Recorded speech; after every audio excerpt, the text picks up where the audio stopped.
Hey everyone, it's Lean from ColoradoLean.com. Welcome back to the craft room. Valentine's Day is right around the corner and I want a themed phone case. So today I'm going to make one. I'm creating an interlocking hearts design with our initials in Idea Studio. Then I will sublimate it onto this iPhone 16 case using the HTVRont phone case heat press. Now, I've already done a full review of this amazing press, so today I'm focusing on the design and pressing it onto the case so you can see how it all comes together. Let's head into Idea Studio and get started. Now that we're in Idea Studio, let's go ahead and open a new canvas by clicking this plus.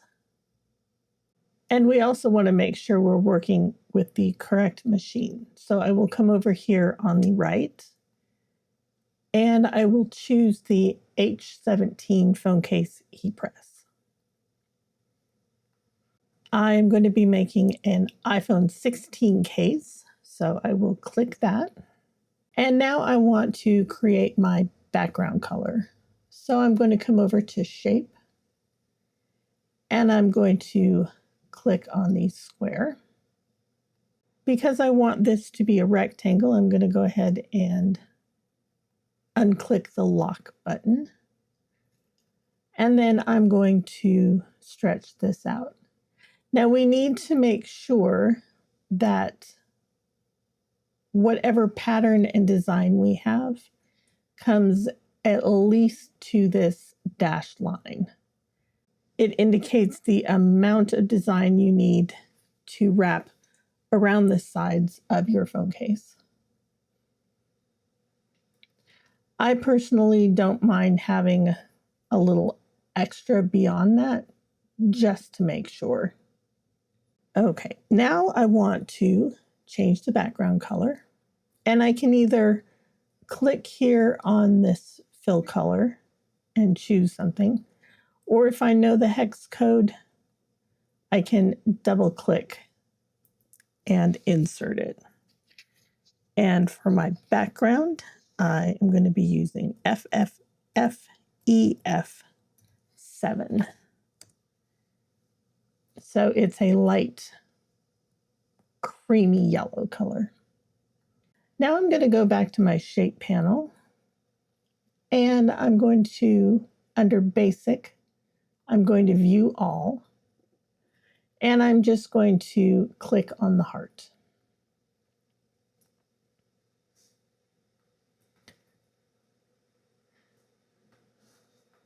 I do want 2 of these, so I'm going to go ahead and copy and paste. And then I'm going to go ahead and just change my colors. So I want one heart to be a golden yellow. And that color is FFC917. And then the other color I want red. And that one is 8C0000.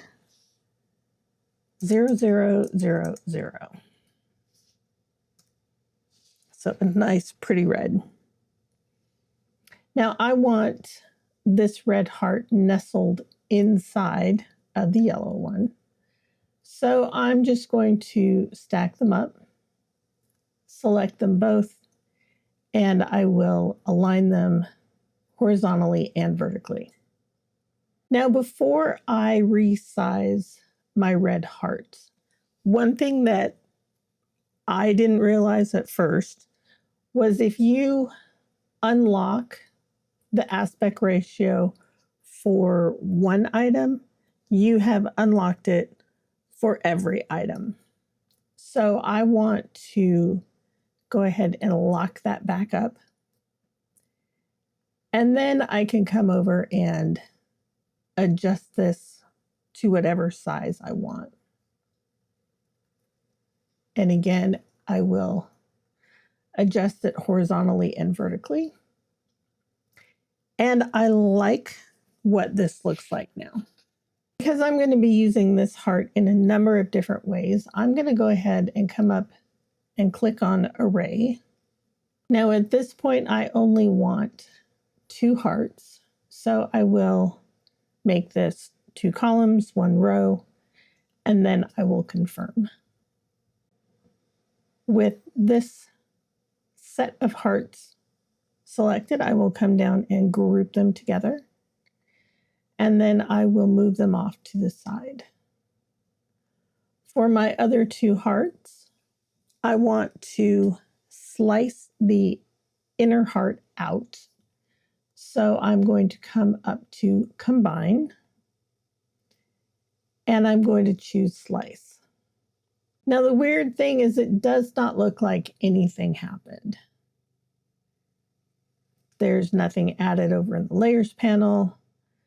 We still have 2 hearts. However, with the yellow heart selected, come up to Offset. You will now see inside of the yellow heart, there is an outline. So we'll go ahead and click Apply. Still looks like nothing happened. Only down here in our Layers panel, we have an extra layer. So when we move the yellow heart away, we have our first heart. Now we don't have to go through that process again. We could copy and paste our new heart layer, or once again, we can click our yellow heart and choose Offset, Apply, and now we have 2 hearts. So what I want to do now is I want to adjust these 2 hearts so that they look like they're interlocking. And I'm just going to kind of futz with them a little bit until I'm happy with it. I like how that looks. So I'm going to highlight both of them. And then over here on the right-hand side, I will click Design. I will come down to Fill and choose the color block. And then I'm going to just click on the yellow. And then I will come back to Layers and I will group that together. Now I want to add my initial and my husband's initial. So I will come over to Text, and then I will double click that to highlight it. And I will add an E. I will do that again and add a G. And then I will do that again, and I need a lowercase n. So I'm going to bring these all over and then move that out of the way. So I'm going to put my initial there, my husband's initial there, and the N right in the middle.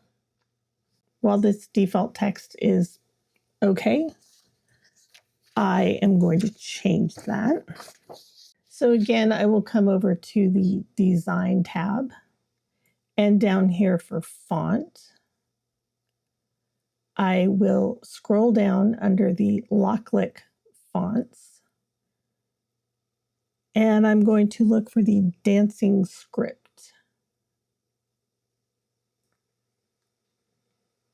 right there. And then I'm just going to click on that. And I will repeat that for both of my initials. Now what I'm going to do is I'm just going to play around with the size and the rotation. All right, I am happy with how that looks. So I will highlight everything, come over to the Layers panel and group that together.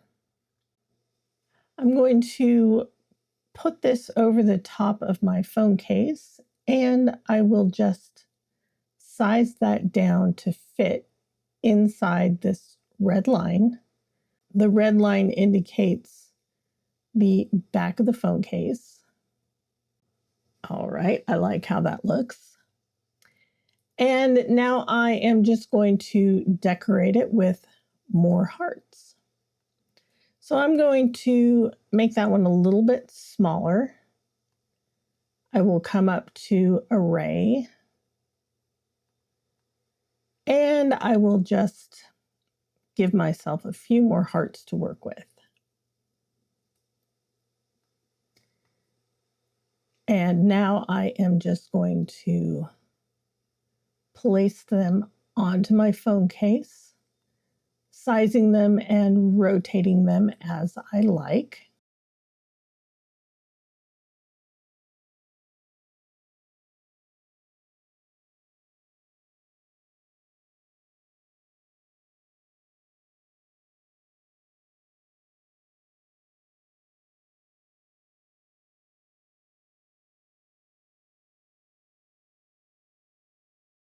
All right, well, I like how this has turned out. So I'm going to come up to Save.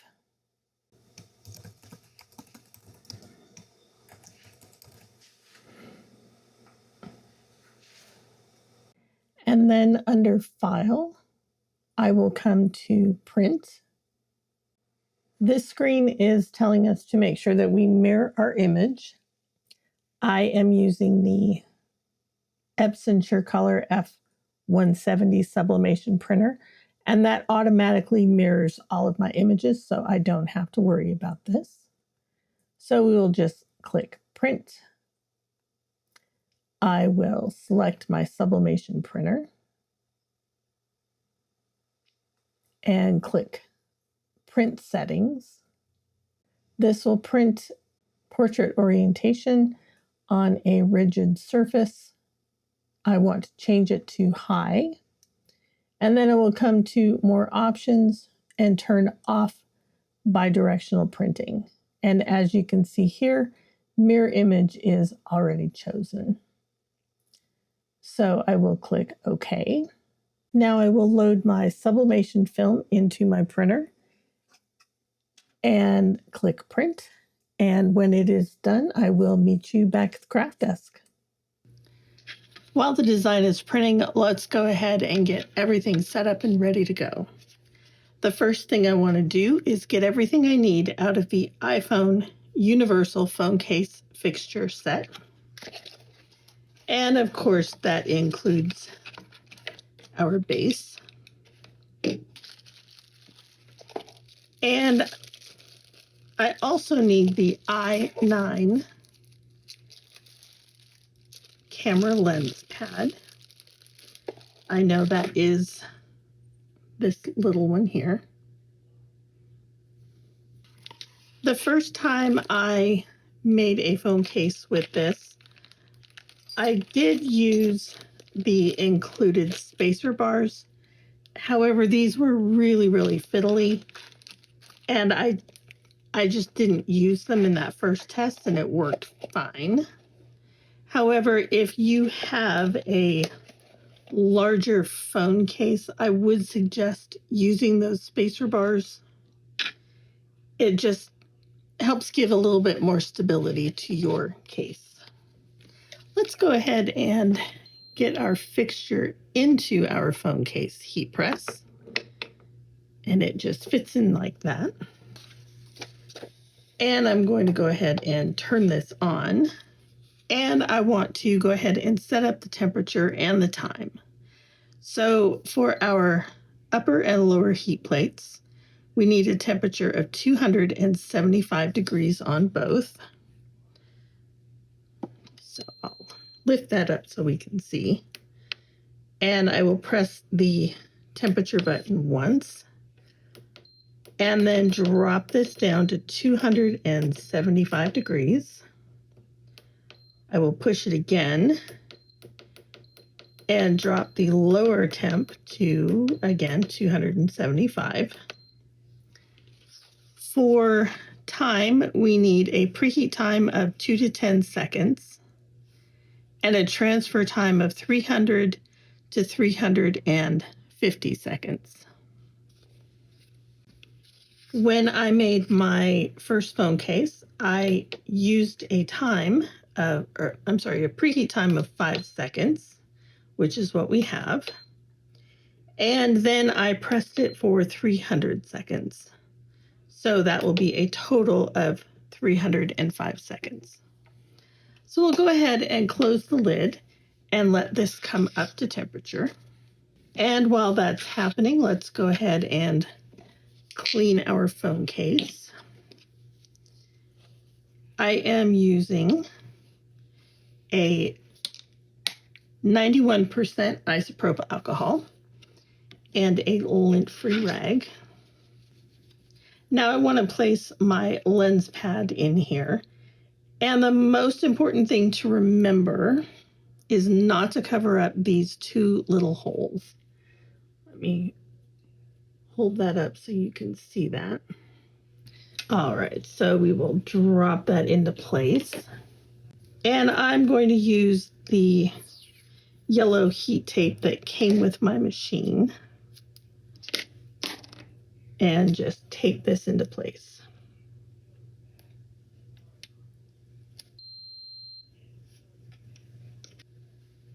And as you can see, my tape is not covering those two holes. All right, now that our press has warmed up, let's go ahead and put our phone case onto our fixture. Now, the easiest way I found to do this is to squeeze it closed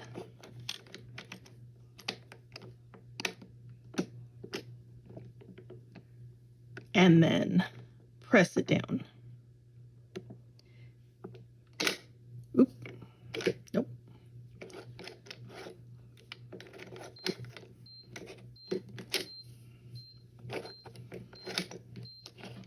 Now, the faster you can do this, the better, because it does get hot.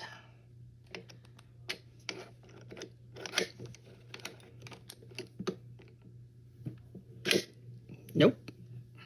Why aren't you working?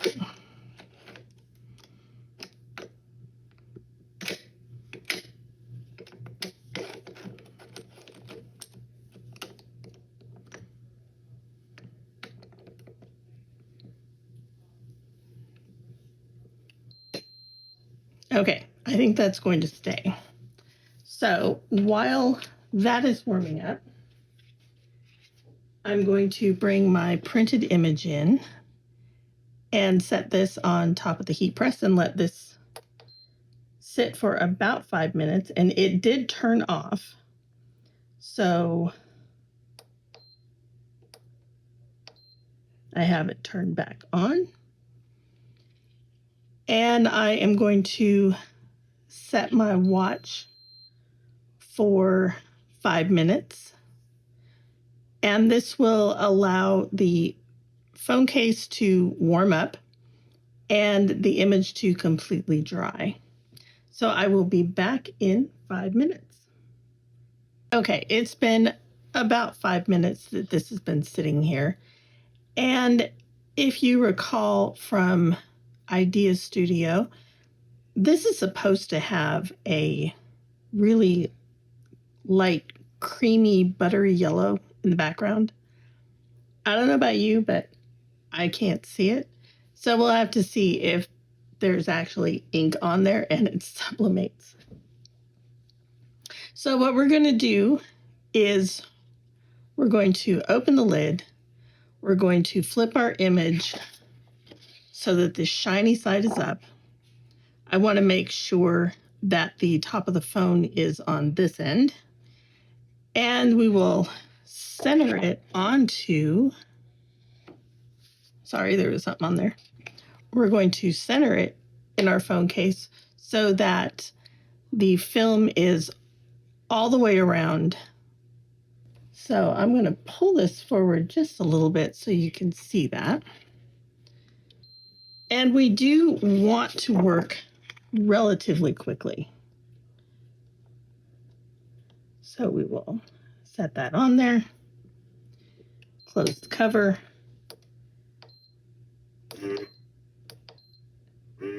And presto. And I will see you back here in 299 seconds. All right, we are down to the last 9 seconds, and I am really curious to see how that background color turned out.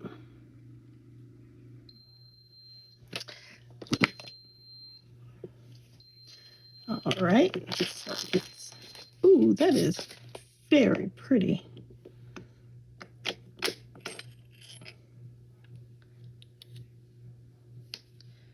go ahead and turn that off.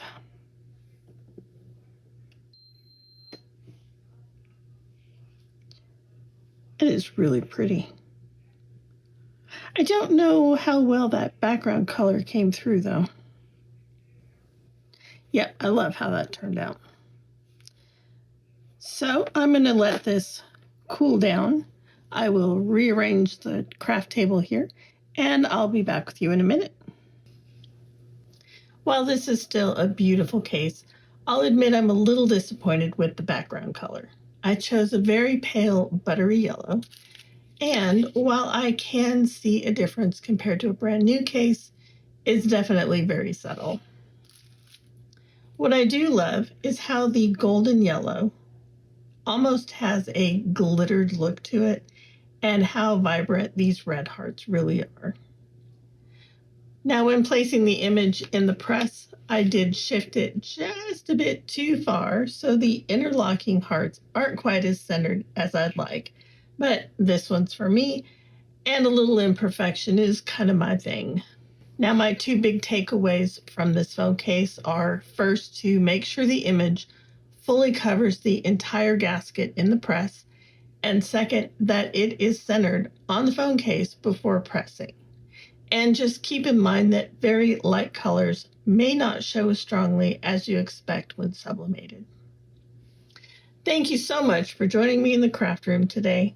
If you enjoyed this video, please consider giving it a like. And if you haven't already, feel free to subscribe for more crafty projects and creative inspiration.